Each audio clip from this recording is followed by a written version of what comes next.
नमस्कार दोस्तों, गार्गी क्लासेस पर आपका स्वागत है। डेट आज की 27 जून 2022। देख लेते हैं इंडियन एक्सप्रेस के एडिटोरियल आइडिया बेस से इंपॉर्टेंट आर्टिकल्स जो अभी हम इस वीडियो में डिस्कस करेंगे। हमारे पास में जो इश्यूज़ हैं उनमें सबसे पहले हम बात करेंगे एंटी डिफेक्शन लॉ से रिलेटेड। दूसरा जो इशू रहेगा वो ये कि अमेरिका में अभी अबॉर्शन को इलीगल कर दिया गया है सुप्रीम कोर्ट के वर्डिक्ट के द्वारा, तो उसको लेकर के दो आर्टिकल्स है, दोनों को कंबाइन करके देखेंगे। और तीसरा आर्टिकल हम देखेंगे कि अभी जो ब्रिक्स समिट हुई है उसमें क्या हमें देखने को मिला है वो जानते हैं। तो ये तीन इश्यूज़ है, देखते हैं इनको। फर्स्ट आर्टिकल है लेसन फ्रॉम महाराष्ट्र। आर्टिकल को लिखा है रुचि गुप्ता जी ने। इनका ये कहना है कि आज के टाइम पे अगर हम देखें तो महाराष्ट्र में जो पॉलिटिकल क्राइसिस आ रहा है, ठीक है, जिसके चलते शिवसेना के रिबेलियन एमएलएज हैं वो अलग सेपरेट होना चाहते हैं, अपनी बातें मनवाना चाहते हैं, ठीक है। तो यहाँ पर एक कानून की बात आती है, that is anti defection law, जो कि हमारे कॉन्स्टिट्यूशन की 10th शेड्यूल को हम बोल देते हैं। अब आप देखो यहाँ पर कि एंटी डिफेक्शन लॉ लाया इसलिए गया था कि इलेक्टेड गवर्नमेंट जो है वो स्टेबिलिटी के साथ में काम कर सके। पर क्या ये लॉ इतना इफ़ेक्टिवली काम कर पा रहा है? नहीं, बिल्कुल भी नहीं कर पा रहा है। कैसे कि पहली चीज़ तो जो एमएलएज या जो एमपीज़ अपनी पॉलिटिकल पार्टी जिस पर उन्होंने इलेक्शन लड़ा है, जिस पॉलिटिकल पार्टी के टिकट पे, उसके साथ में कंटिन्यू करना नहीं चाहते हैं। और उसके बाद में वो जब अपनी पॉलिटिकल पार्टी को छोड़ करके दूसरी पॉलिटिकल पार्टी की तरफ चले जाते हैं तो उस केस में वो पॉलिटिकल पार्टी जिनकी टिकट पे उन्होंने चुनाव लड़ा था उनकी भी बातें नहीं सुनी जाती है, ना वो स्टेबल रह पा रही हैं। मुद्दा फिर डिसाइड किया जाता है उस पर्टिकुलर हाउस जिसके वो एमएलए थे या एमपीज थे, जैसे स्टेट लेजिस्लेटिव असेंबली या फिर आप बात कर लो स्टेट लेजिस्लेटिव लोकसभा। तो वहाँ पर मुद्दा, लोकसभा वाले में तो इतना प्रॉब्लम नहीं आती है, लोकसभा में तो इतना डिफेक्शन का इशू अभी रिसेंट टाइम पे नहीं हुआ है। पर हाँ, लेजिस्लेटिव असेंबली में क्या होती है फिर कि स्पीकर है वो डिसाइड करेगा कि क्या पनिशमेंट मिलेगा उस इंडिविजुअल को जिसने अपनी पार्टी को छोड़ा, जिससे वो चुनाव लड़के आया था और दूसरी पॉलिटिकल पार्टी की तरफ वो चला गया। अब आप देखो कि इस एंटी डिफेक्शन लॉ में अमेंडमेंट के बेसिस पे ये कर दिया गया था कि अगर टोटल स्ट्रेंथ किसी भी पॉलिटिकल पार्टी की जितनी है उसका 2/3 मेंबर्स अपनी पार्टी को छोड़ करके दूसरी पार्टी में चले जाते हैं तो उसको मर्जर कंसिडर किया जाएगा, ना कि डिफेक्शन। जैसे कि मान लो कि अगर किसी पॉलिटिकल पार्टी के पास में आप मान के चलो कि लगभग 33 एमएलएज हैं, 33 एमएलएज हैं, तो उनमें से अगर 22 एमएलएज या उससे ज़्यादा एमएलएज उस पॉलिटिकल पार्टी को छोड़ करके किसी दूसरी पॉलिटिकल पार्टी को ज्वाइन कर लेंगे तो 22 से ज़्यादा का मतलब क्या हो गया? 2/3 हुआ कि नहीं। अब 2/3 मेंबर्स अगर उस पॉलिटिकल पार्टी को ज्वाइन कर रहे हैं, नई वाली को, दूसरी को, तो उसको बोला डिफेक्शन नहीं बोला जाएगा।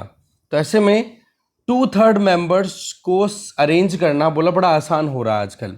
दूसरी चीज़, अगर 2/3 मेंबर्स सेटल भी नहीं हो रहे हैं तो जितने मेंबर्स भी एक अपनी पॉलिटिकल पार्टी को छोड़ करके दूसरी को ज्वाइन कर रहे हैं तो उसमें जो पनिशमेंट देने का जो प्रोविजन है उस पर कोई टाइम बाउंडेशन नहीं है। अब स्पीकर है वो डिसाइड करेगा कि भाई वाकई में कब किसको क्या पनिशमेंट मिलेगी। अब स्पीकर, आपको पता है कि लेजिस्लेटिव असेंबलीज में रूलिंग पार्टी के जनरली हुआ करते हैं, या फिर ये मानो कि जो स्पीकर होगा वो डिसीजन लेगा इस पे। अब स्पीकर किसके हाथ में रहता है? मेनली जो रूलिंग पार्टी होती है, ठीक है।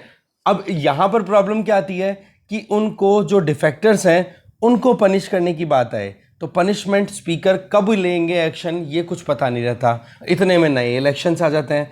तो इस तरीके से डिफेक्शन को रोकने में एंटी डिफेक्शन लॉ प्रॉपर काम नहीं कर रहा, क्योंकि जब तक आप इंस्टीट्यूशनल मशीनरी को अंडरमाइन करते चले जाओगे तो आप, वही बात अम्बेडकर जी वाली बात आ गई जी कि कॉन्स्टिट्यूशन आप कितना ही अच्छा बनाओ, अगर कॉन्स्टिट्यूशन को अप्लाई करने वाले लोग अच्छे नहीं हैं तो वो कॉन्स्टिट्यूशन सक्सेसफुल नहीं होगा, ठीक है।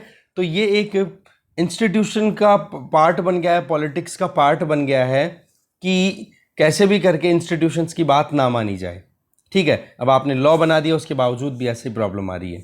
फिर ये बात आती है कि जो पॉलिटिशियन डिफेक्ट करके अपनी पॉलिटिकल पार्टी को छोड़ के दूसरी में जा रहे हैं तो उनको नेक्स्ट चुनाव में सीट, मतलब चुनाव लड़ने से ही मना कर दो, उनको एलिमिनेट कर दो। तो सवाल ये आता है कि फिर वो प्रॉक्सी पॉलिटिक्स खेलना शुरू करते हैं। कैसे?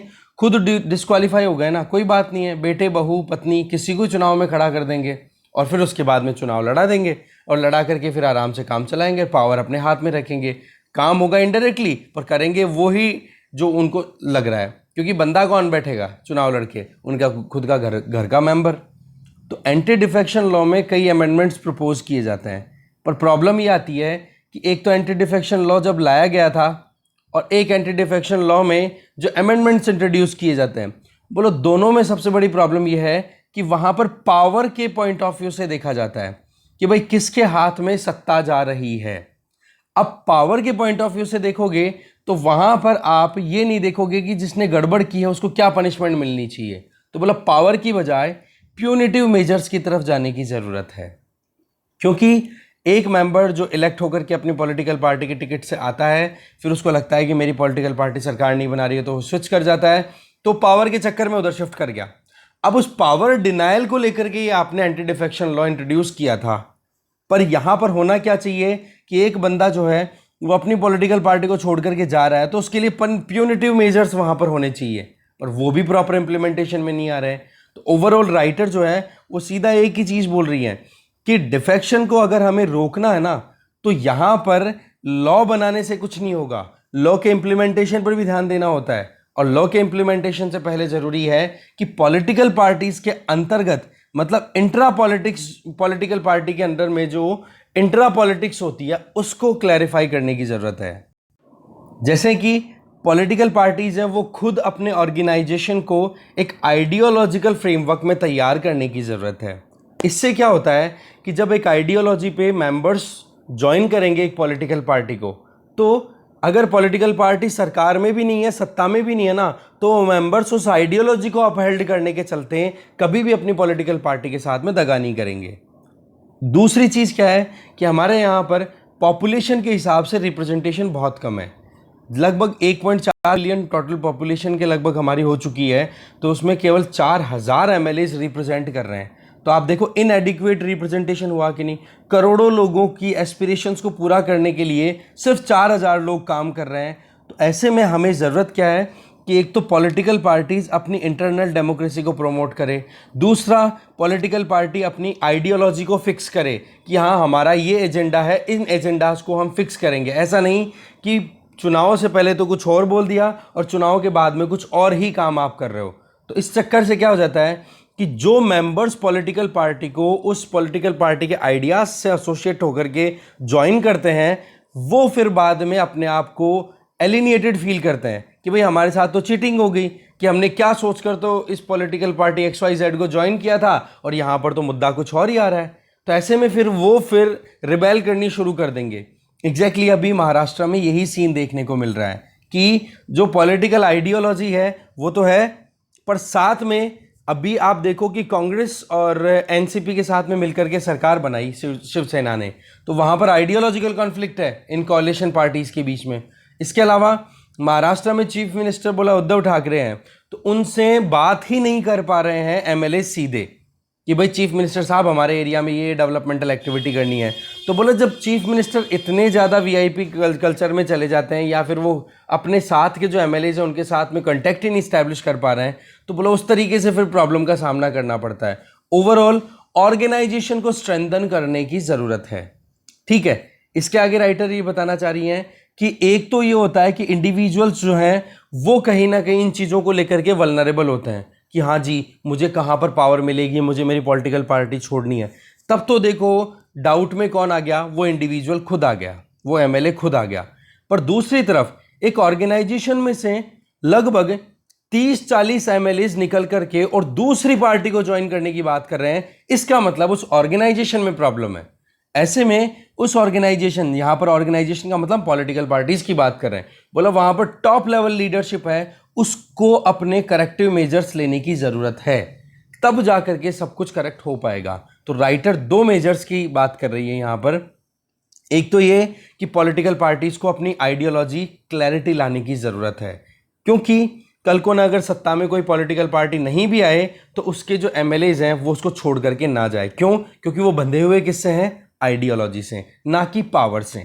ठीक है, केवल आप चुनाव में उन लोगों को लेकर के आओगे कि जो केवल पावर एग्जिस्टेंस की बात करते हैं, आइडियोलॉजी से उनको कुछ लेन देन नहीं है, तो वो फिर यही देखेंगे कि भाई मेरी पार्टी सरकार बना रही है, ओके पार्टी के साथ कंटिन्यू करेंगे, सरकार नहीं बना रही भाड़ में जाने दो, कोई और ज्वाइन करते हैं, हमें तो सरकार में जाना है कैसे भी करके। तो ये पॉलिटिकल आइडियोलॉजी ना होने की वजह से प्रॉब्लम आती है।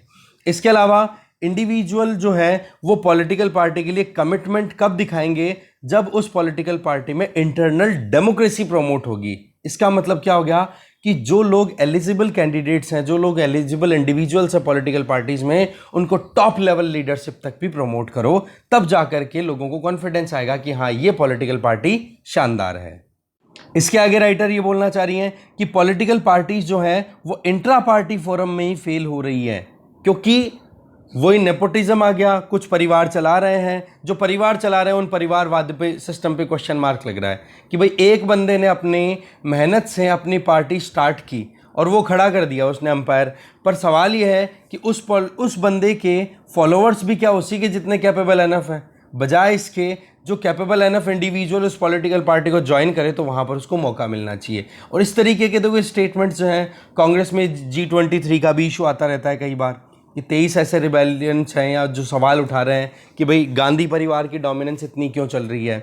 ऐसे एग्जैक्टली यहाँ पर अलग अलग फैमिलीज में शिवसेना की बात करें तो यहाँ पर ठाकरे फैमिली का आ जाता है, समाजवाद पार्टी की बात करो तो यादव फैमिली आ जाती है। तो ऐसे फैमिलीज़ का जो वहाँ जहाँ पर भी डोमिनेंस आ जाता है ना, तो वहाँ पर इस तरीके के इश्यूज आते हैं ही। तो ऐसे में पॉइंट क्या रहा है कि इंट्रा पार्टी फोरम या इंट्रा पार्टी डेमोक्रेसी को प्रमोट करो, जो कैपेबल एनफ इंडिविजुअल है ना उसको आप प्रमोट करो, उसको आप लीडरशिप में लेकर के जाओ। साथ में कि बोला एंटी डिफेक्शन लॉ अपनी कमिटमेंट अपनी प्रोमिस को फुलफिल नहीं कर रहा है ना, तो इस एंटी डिफेक्शन लॉ को बोला स्क्रैप ही कर दो, एकदम ही काम ही खत्म हो। क्यों? क्योंकि एक तरफ आप इस एंटी डिफेक्शन लॉ को लेकर के आए थे कि कैसे भी करके आप ये जो बोलते हैं इसको कैसे भी करके डिफेक्शन को रोक सको आप, पर जब तक इंट्रा पार्टी एंगेजमेंट प्रॉपर नहीं होगी पार्टी के with in the political party, जब स्ट्रेंथ नहीं आएगी तब तक आप कितने ही कानून बना लो वो काम नहीं करने वाले हैं। फाइनली दो इंपॉर्टेंट क्वेश्चंस और रेज कर रही हैं राइटर, वो ये कि जितनी बार भी डिफेक्शन के मुद्दे आते हैं उठाया मुंह पहुंच गए जुडिशरी के पास में, फिर डिफेक्शन का मुद्दा आया उठाया मुंह पहुंच गए जुडिशरी के पास में, अब सुप्रीम कोर्ट में पहुंच गया मुद्दा ये महाराष्ट्र वाला। तो बोले यहाँ पर डेमोक्रेसी को आप डिक्लाइन कर रहे हो, क्योंकि पावर सेपरेशन एक इंपॉर्टेंट फॉर्मूला है डेमोक्रेसी का, और जहां पर लेजिस्लेचर के मुद्दे बार बार में अगर जुडिशरी के पास जाएंगे तो फिर जुडिशरी ही फिर अपने हिसाब से गाइड करेगी लेजिस्लेचर को, तो फिर कहां पर पावर सेपरेशन प्रिंसिपल बन पाया। तो बोला इस डेमोक्रेटिक पैराडाइम को ये जो चेंज होता दिख रहा है जिसमें पॉलिटिकल पावर को चेक करने का काम जुडिशरी कर रही है, बोलो ये रुकना चाहिए। दूसरा, एंटी डिफेक्शन लॉ जो है वो जिस तरीके से लाया गया था उसके चलते अभी ज़्यादा तो पोलराइजेशन देखने को मिल रहा है कंट्री में। एक क्या होता है, देखो जब से डिफेक्शन लॉ आया या एंटी डिफेक्शन लॉ आया कि कोई भी इंडिविजुअल अपनी खुद की जो ओपिनियन होती है वो खुल करके नहीं दे सकती। केवल जो पॉलिटिकल पार्टी ने स्टेटमेंट आला कमान ने ऊपर से गाइडलाइन दे दी ना, बोलो वही फॉलो करनी पड़ेगी, जिसको हम विप बोलते हैं, WHIP विप। अब उसी को फॉलो करना पड़ता है। अगर किसी ने भी आला कमान या हायर लीडरशिप के अगेंस्ट में जाकर के अपनी बात कह दी, ठीक है, जिस भी हाउस में वो बैठे हैं, चाहे MLA हैं चाहे MP हैं, लोकसभा के हो चाहे फिर या विधानसभा के हों, तो ऐसे में अगर वो उल्टा सीधा कुछ बोल जाते हैं अपनी पॉलिटिकल पार्टी की स्टेटमेंट के अगेंस्ट में जाकर के, तो उनको उस पार्टी से निकाल दिया जाता है। तो ऐसे में एक freedom of speech and expression का जो आइडिया है वो भी खत्म होता है कि, और एक उनको जो प्रिविलेजेस मिली हुई है पार्लियामेंट्री प्रिविलेजेस वो भी वो एक्सरसाइज नहीं कर पाते हैं। तो ऐसे में कि पॉलिटिकल पार्टीज को ये एंटी डिफेक्शन लॉ का एक ये भी पॉइंट मिलता है कि वो गलत तरीके से अपने MLAs को या MPs को इस तरीके से गाइड करती हैं कि आपको यही करना पड़ेगा, नहीं तो पार्टी से आपको निकाल दिया जाएगा। तो वहाँ पर एक डेमोक्रेटिक प्रोसेस को अंडरमाइन करता है। तो ये चीज़ भी कलेक्ट होना चाहिए। इससे क्या हो सकता है कि अलग अलग पॉलिटिकल पार्टी में जो MLAs इलेक्ट होकर के आए हैं, MPs इलेक्ट होकर के आए हैं, उनकी अगर ओपिनियन एक है तो वो दोनों पॉलिटिकल पार्टीज के कुछ एक जैसी सोच के MLAs MPs साथ में आकर के और अपना ओपिनियन बोल सकते हैं। इसका मतलब क्या हो गया कि पार्टी एफिलिएशन को बाउंडेशन में कन्वर्ट मत करो, जिससे टेंशन ही खत्म हो जाएगी। आइडियोलॉजी लेकर के आओ, इंटरनल डेमोक्रेसी प्रमोट करो और ये पार्टी बाउंडेशन को खत्म करो। ये चीजें बड़ी इंपॉर्टेंट है। और ये एंटी डिफेक्शन लॉ बोला स्क्रैप कर दो, ये बोला जा रहा है राइटर के द्वारा। आगे चलते हैं। नेक्स्ट आर्टिकल है डेमोक्रेटिक बैकस्लाइडिंग इन अमेरिका, कि अमेरिका में कैसे डेमोक्रेसी डिक्लाइन कर रही है, उसके पीछे एक केस है, वो हम समझेंगे। आशुतोष वार्ष्णेय जी के द्वारा लिखा हुआ आर्टिकल है। टू द पॉइंट बात करेंगे हम, ठीक है।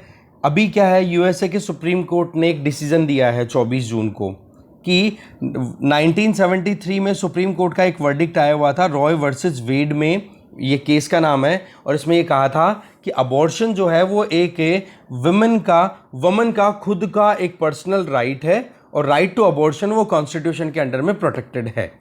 ठीक है, ये था 1973 का सुप्रीम कोर्ट का डिसीजन। अब इस डिसीजन को ओवरटर्न कर दिया, उल्टा कर दिया। क्या कह दिया कि भाई अबॉर्शन का अधिकार एक वुमन का नहीं है। इस बात को लेकर के ज़बरदस्त सोशल मीडिया पे मूवमेंट चल रहे हैं और ज़बरदस्त सवाल उठाए जा रहे हैं कि किस तरीके से एक डेमोक्रेसी में एक इंडिविजुअल के अधिकारों की बात की जाती है, उन अधिकारों में यू टर्न देखा गया है यूएसए में। वर्ल्ड की सबसे पुरानी डेमोक्रेसीज में से एक डेमोक्रेसी यूएसए, वहाँ पर ये प्रॉब्लम देखने को मिल रही है कि जहाँ पर एक इंडिविजुअल को राइट टू अबॉर्शन को भी उससे छीन लिया गया है। ये जो रॉय वर्सेस वेड केस था 1973 का, इसमें राइट टू अबॉर्शन जो है वो कॉन्स्टिट्यूशन में एक अमेंडमेंट लाया गया था, उसके बेसिस पे दिया गया था। अमेंडमेंट आया था 14th constitutional amendment act, amendment of 1868, 1868 में अमेंडमेंट लाया गया था, उसके बेसिस पे राइट टू अबॉर्शन जो है वो दे दिया। देखो, ओरिजिनल जो यूएसए का कॉन्स्टिट्यूशन जो कि 1787 में डेवलप हो गया था, उसमें तो अबॉर्शन से संबंधित कोई बात की नहीं थी, बट 1868 का जो अमेंडमेंट लाया गया था यूएसए के कॉन्स्टिट्यूशन में, जिसको हम 14th अमेंडमेंट बोल रहे हैं, उसमें अबॉर्शन जो है उसको डिफेंसिव मैनर में डिराइव किया था कि एक इंडिविजुअल को पूरी लिबर्टी होनी चाहिए, मेनली किसको, वुमेन को, क्योंकि 9 महीने तक अपने गर्भ में बच्चे को एक औरत ही पालती है, तो उसका अधिकार होना चाहिए उस केस में। इन दैट सेंस कि डिसीजन जो है बच्चे को रखने का या ना रखने का वो वुमेन का खुद का डिसाइडेड होना चाहिए, खुद के हिसाब से होना चाहिए। दूसरी चीज़ ये भी हमें देखने की ज़रूरत है कि जो लाइफ है, एक तो माँ की और माँ के पेट में पल रहे बच्चे की, दोनों की जिंदगियां सेफ है कि नहीं, इन चीज़ों को देख करके और फिर बाद में डिसाइड किया जाना है कि हाँ भाई प्रेगनेंसी को टर्मिनेट किया जा सकता है या कंटिन्यू करना है। और केवल प्रेगनेंसी, अबॉर्शन को आप बैन केवल एक ही केस में कर सकते हो, वो क्या है कि the viability of the foetus was beyond doubt. अगर आपको लगे कि पेट में जो पल रहा बच्चा है उस पर कोई डाउट नहीं है, आपको किसी केस में कोई 1% भी डाउट नहीं है, और फिर भी अगर वो कहा जाए कि जी हाँ हम तो अबॉर्ट कराना चाहते हैं, तो आप उस अबॉर्शन को बैन कर सकते हो। ठीक है, इसके अलावा ये भी देखा जाता है वायबिलिटी के अंदर कि भाई बच्चा जी सकता है कि नहीं जी सकता, बच्चे की कोई प्रॉब्लम है। ठीक है, जैसे कि मान लो बच्चे की प्रॉब्लम का मतलब ये हो गया कि मान लो कि वो अच्छे से डेवलप नहीं हो पा रहा है फिजिकली, माँ को रिस्क है बच्चे के वजह से, वो सारी चीज़ें फैक्टराइज करके और फिर डिसाइड किया जाता है। ठीक है, देखो फर्स्ट ट्राइमेस्टर जो होता है वहाँ तक तो कोई इशू आता नहीं है, शुरुआती 3 महीने। फिर सेकंड एंड थर्ड जो ट्राइमेस्टर होते हैं वहाँ पर थोड़ा सा पॉइंट बनने लग जाता है कि हाँ जी अबॉर्शन को क्वेश्चन में लाया जाता है कि अबॉर्शन करवाना है कि नहीं करवाना। तो उस पॉइंट ऑफ व्यू से देखा जाए तो बोला अमेरिका में आज जिस तरीके से ये जो स्टेटमेंट दिया है वहाँ के सुप्रीम कोर्ट ने, बोले ये बहुत ही ज़्यादा बैकवर्ड है और बैक स्लाइड करती हुई डेमोक्रेसी दिखाई देती है, क्योंकि एक वुमेन को ऑटोनॉमी आज मिल चुकी है। अधिकार जो हैं वो समय के साथ परिवर्तित होते रहते हैं, चेंज होते रहते हैं। बोला 1787 के कॉन्स्टिट्यूशन में आपने अबॉर्शन के बारे में कोई प्रोविज़न रखा नहीं, फिर उसके बाद में 1868 के अमेंडमेंट में आपने वुमेन को ऑटोनॉमी देने की बात की। इवन राइट टू वोट देने का अधिकार भी वुमेन को 1920 के बाद में मिलना शुरू हुआ था। यूएसए का कॉन्स्टिट्यूशन 1787 का है, बट राइट टू वोट वहाँ पर 1920 में आपने दिया। तो देखा जाए तो अधिकार धीरे धीरे बनते हैं कि नहीं, तो बोले ये चीज़ आप कंसिडर करो, इस चीज़ को आप इग्नोर नहीं कर सकते हो।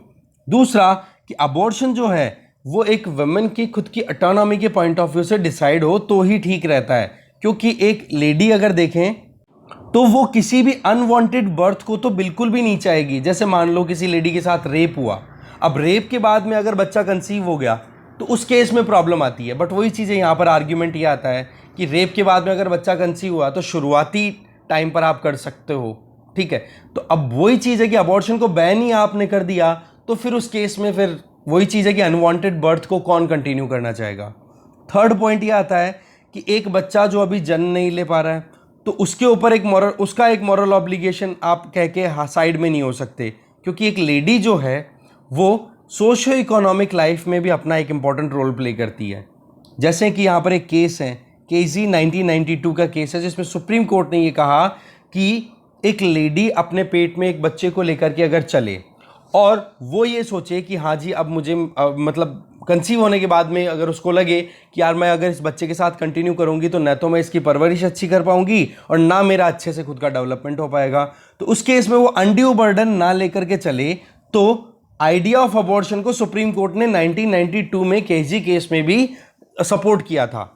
तो ऐसे में एक लेडी अगर अपने ड्रीम्स को, अपने डिजायर्स को पूरा ना करते हुए और फिर बाद में मजबूरन केवल ऑब्लिगेशन के बेसिस पे बच्चे को कंसीव करे और कंटिन्यू करे, तो उस केस में ना तो वो बोला इकोनॉमी में पार्टिसिपेट कर पाएगी और ना फिर उस बच्चे का प्रॉपर डेवलपमेंट हो पाएगा, जो कि आने वाले टाइम पर इकोनॉमी के लिए और देश के लिए अच्छा काम कर पाएगा।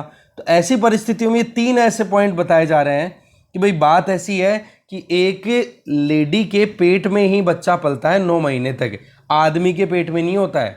तो इस केस में मैटरनिटी जो है वो वॉलंटरी चॉइस होनी चाहिए और अधिकार समय के साथ परिवर्तन लाते रहते हैं। और आज वो जमाना नहीं है जो 18th सेंचुरी में चल रहा था, जहां पर अनइक्वल, अनन्यूट्रल, अनबैलेंस मैनर में अधिकार होते थे। आज अधिकारों में इक्वालिटी, न्यूट्रलिटी एंड बैलेंस की आप बात करते हो, ठीक है। तो सुप्रीम कोर्ट ऑफ यूएस ने जो कुछ भी किया है, बोले ये कहीं ना कहीं डेमोक्रेटिक बैकस्लाइडिंग है, जो कि ठीक बात नहीं है। तो ये तो देखो क्रिटिसिज्म हो गया। अब हम देखते हैं कि इंडिया में क्या स्टेटस है, वो जानते हैं इस पर्टिकुलर मुद्दे का। नेक्स्ट आर्टिकल है West steps back, India shows way. Article को लिखा है स्मृति ईरानी जी ने। मुद्दा वही है कि अभी यूएसए के सुप्रीम कोर्ट के द्वारा जो वर्डिक्ट दिया गया, जिसमें कि अबॉर्शन को बैन किया गया है, उसके जस्ट उलट इंडिया में हम रिप्रोडक्टिव ऑटोनॉमी को प्रोमोट कर रहे हैं। दैट मीन्स बच्चा पैदा करने का जो एक प्रोसेस है, उसमें एक लेडी को क्या क्या अधिकार मिलने चाहिए, बोलो उसको हम ज़्यादा से ज़्यादा प्रोमोट कर रहे हैं। देखो हमारे देश में अगर देखें तो हमारे देश में हमारा constitution article 21 right to personal liberty and right to life की बात करते हैं। तो इसी को ध्यान में रखते हुए टर्मिनेशन ऑफ प्रेगनेंसी, जिसको हम अबॉर्शन बोलते हैं, उसको वुमेन का अधिकार कंसिडर करते हुए हमने जो वीक्स हैं जिनमें आप अबॉर्शन करवा सकते हो, उसकी लिमिट को हमने एक्सटेंड किया। दूसरी तरफ बच्चे को बियर करने की जो बॉडी की जो कैपेसिटी है, वो टीन एज के टाइम पे प्रॉपर नहीं बन पाती है। तो ऐसे में हम जो चाइल्ड मैरिज एक्ट है उसमें अमेंड कर करके और जो लड़की की शादी की उम्र है उसको भी हम बढ़ा रहे हैं। इसके अलावा एक लेडी जब बच्चे को पैदा करे और कंसीव करके 9 महीने तक कंटिन्यू करती है, तो उसको हम कैसे एक स्ट्रेंथ प्रोवाइड कर सकते हैं, उसके लिए भी हमने प्रोविज़न किए। तो 1 बाय 1 हम अंडरस्टैंड करते हैं। फर्स्ट है अबॉर्शन से related, that is the medical termination of pregnancy amendment act of 2021। तो बोले ये हमने बहुत सही दिशा में कदम लिया, जिसमें पहले ये था कि 20 हफ्तों तक अगर आप बच्चे मतलब अबॉर्शन करवाना चाहते हो कंसीव होने से 20 हफ्ते तक, तब तक तो पॉसिबिलिटीज़ है। अब उसको हमने एक्सटेंड करके बोले 24 हफ्तों तक कर दिया कि अगर माँ को लगे कि भाई मेंटल स्ट्रेस आ सकती है या फिर वो बच्चा जो है मतलब कैसे जैसे करके उन्होंने एक्सपोज नहीं की बातें, रेप की वजह से कंसीव्ड है किसी भी तरीके से, या कॉन्ट्रासेप्शन उन्होंने लिया बट वो फेलियर में कंसिडर हो गया, मतलब बच्चा जो है कंसीव हो गया, रुकना चाहिए था पर वो कंसीव हो गया। ओवरऑल अगर देखें अनवांटेड मैनर में अगर बच्चा कंसीव हो गया, तो हमारे यहाँ पर 24 हफ्तों तक प्रेगनेंसी से लेकर के 24 हफ्तों तक उसको टर्मिनेट करवाना अलाउ कर दिया गया है। हाँ, वो डॉक्टर्स की गाइडेंस वो समथिंग कुछ रहेगी। दूसरी अगर देखें पहले 20 हफ्ते ही थे, तो बोला इससे क्या हो गया, एक वुमेन को अपनी रिप्रोडक्टिव और हेल्थ की ऑटोनॉमी हमने प्रोवाइड की है, ठीक है। दूसरा अगर देखें तो एक बच्चे को कंसीव करने के लिए एक लेडी रेडी भी है कि नहीं, क्योंकि एक माँ का जो खुद का प्रोसेस होता है बच्चे को कंसीव करने से लेकर के बच्चे के पैदा होने के बाद का जो प्रोसेस थ्रू आउट लाइफ चलता है, बोलो वहाँ पर अनवांटेड मैनर में कंसीव्ड अगर कोई बेबी होगा तो बोलो उसको बहुत ज़्यादा कॉन्सिक्वेंसेस का सामना करना पड़ता है। जैसे यहाँ पर WHO का भी एक कोट यहाँ पर दिया जा रहा है। पॉइंट ये है कि एक बच्चा जब चाहा गया हो तब वो बच्चा पैदा होता है, तो माता पिता उस पर बहुत इन्वेस्टमेंट करते हैं, उसकी एजुकेशन पर, उसकी केयर पर। और जब एक अनवांटेड मैनर में बच्चा पैदा होता है तो उस पर बहुत कम ध्यान दिया जाता है, उसको इग्नोरेंस का बहुत सामना करना पड़ता है, चाहे वो केस कुछ भी हो फिर, ठीक है।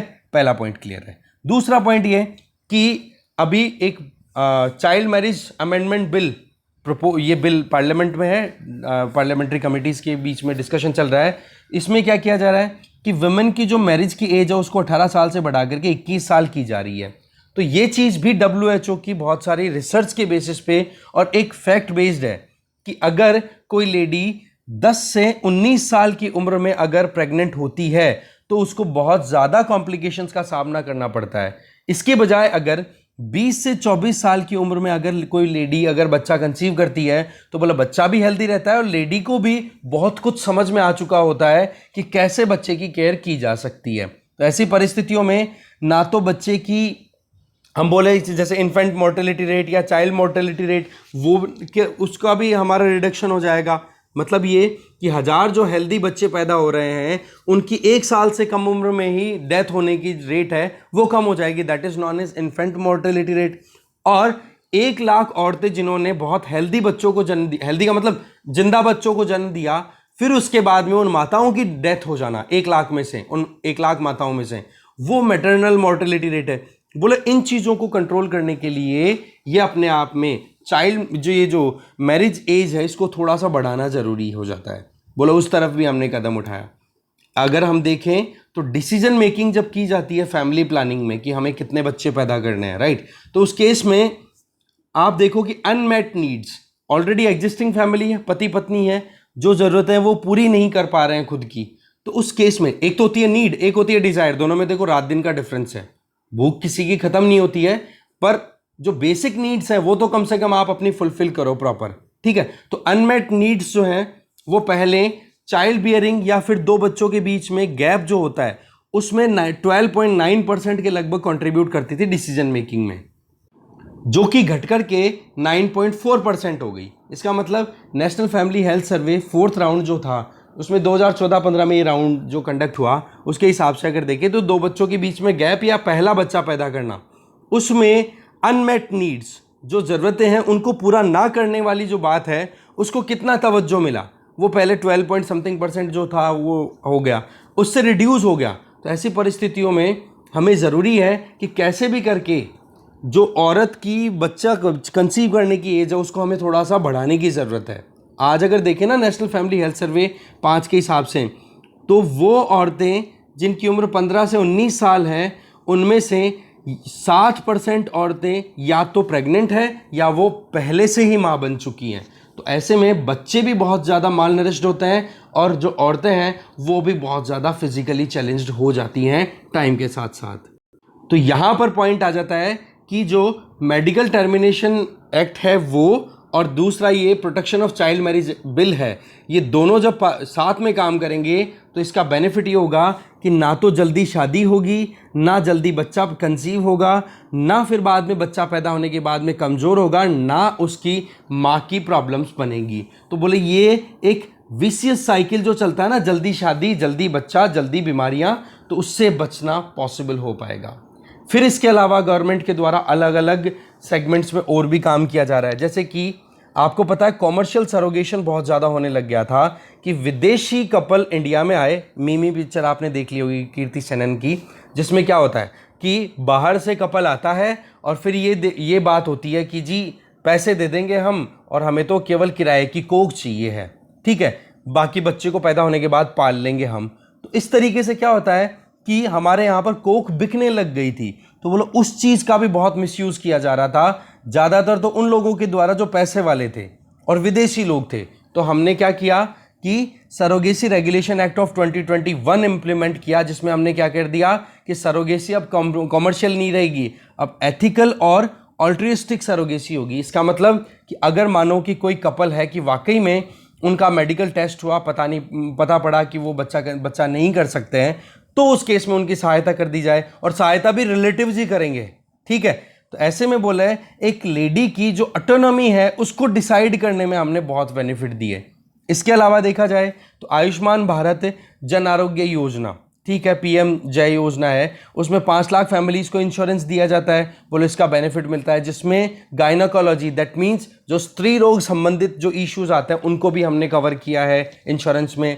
प्रधानमंत्री मातृ वंदन योजना जिसमें जो भी औरतें प्रेग्नेंट हो जाती हैं, प्रेगनेंसी से पहले, प्रेगनेंसी डिलीवरी के बाद में बच्चों की केयर में जो पैसा, मतलब उनको जो जॉब पर जाने से रुकना पड़ता है, तो ऐसी परिस्थितियों में क्या हो जाता है, उनके वेजेस का बहुत लॉस होता है, तो उसको भी कॉम्पनसेट करने के प्रोविजन किए गए हैं। प्रधानमंत्री सुरक्षित मातृ अभियान में क्या किया जा रहा है कि एंटीनेटल केयर प्रोवाइड की जा रही है हर महीने की 9 तारीख को। बच्चा पैदा हो गया, उसके बाद में आप हर महीने की 9 तारीख को आराम से किसी भी गवर्नमेंट हॉस्पिटल में जाकर के, और जो प्राइवेट डेडिकेटेड हॉस्पिटल्स हैं उनमें जाकर के भी अपने बच्चे की माँ की रूटीन चेकअप करवा करके और उनकी प्रोटेक्शन इंश्योर कर सकते हो। बोलिए, स्कीम्स हमने चलाई है जिससे कि हेल्दी मैटरनिटी प्रमोट हो सके। इसके अलावा जननी सुरक्षा योजना, जिसमें एक लेडी को मतलब जो भी चाहिए, एक मदरहुड जो होनी चाहिए, जिसमें इंस्टीट्यूशनल डिलीवरीज ज़्यादा हो। इंस्टीट्यूशनल डिलीवरी का मतलब हॉस्पिटल में बच्चा पैदा हो। इससे क्या है कि शुरुआती जो रिस्क रहती है बच्चे को और माँ को, वो रिड्यूस हो सके।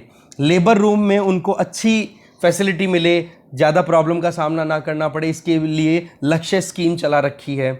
ऐसे इसका रिजल्ट क्या हो रहा है कि जो national family health survey round 4th में 79% डिलीवरी हॉस्पिटल्स में हो रही थी, जिसको हम इंस्टीट्यूशनल डिलीवरी बोलते हैं, वो बढ़कर के 89% तक चली गई, जो कि बहुत बेनिफिट दे रही है। रिजल्ट, मैटरनल मॉर्टेलिटी रेट 167 हुआ करती थी, जो कि घटकर के 103 हो गई है 2019 में। मैटरनल मॉर्टेलिटी रेट का मतलब क्या होता है कि 1 लाख जिंदा बच्चों को जन्म देने के बाद में माताओं की डेथ, तो उन 1 लाख में से 167 माताओं की डेथ हुआ करती थी 2011 से 13 के बीच में, जो कि घटकर के 103 पर आ गई है, जो कि अच्छी बात है। इसके अलावा इन्फेंट मोर्टेलिटी रेट है वो भी रिड्यूस हुई है। इसके अलावा वुमेन एम्पावरमेंट के लिए बेटी बचाओ बेटी पढ़ाओ कैंपेन, जिसमें बेटी को बहुत ही अलग अलग रूप में देखो आप, कि एक बेटी जो है वो घर में खुशहाली, लक्ष्मी।